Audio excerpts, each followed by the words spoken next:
was fastened down. Spent the night in sleeplessness, awake at every sound.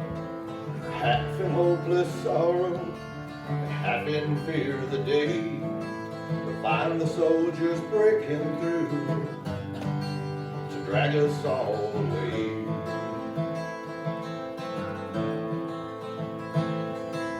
Just before the sunrise, I heard something at the wall. A chain began to rattle and a voice began to call. I ran out to the window and looked into the street, expecting swords and torches and the sound of soldiers' feet. There was no one there but Mary, so I went down to let her in. John stood there beside me while she told us where she'd been. And she said they moved him in the night, but none of us knows where. The stone's been rolled away and now his body is not there.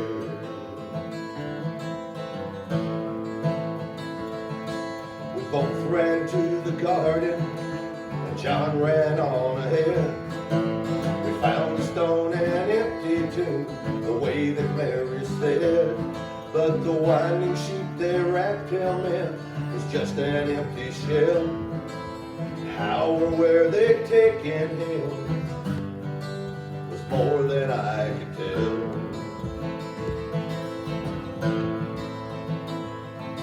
Something strange had happened there, what I did not know. John believed a miracle, but I just turned to gold.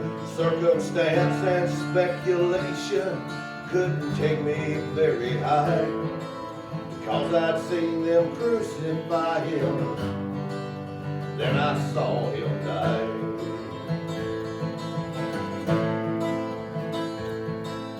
Back inside the house again, the guilt and anguish came.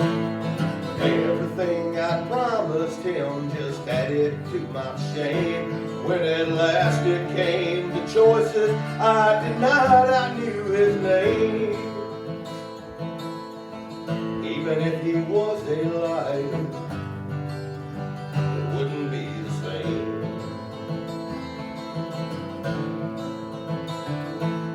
Suddenly the air was filled with a strange and sweet perfume. Light that shone from everywhere drove shadows from the room. And then Jesus stood before me with his arms stretched open wide. Then I fell down to my knees and just clung to him and cried.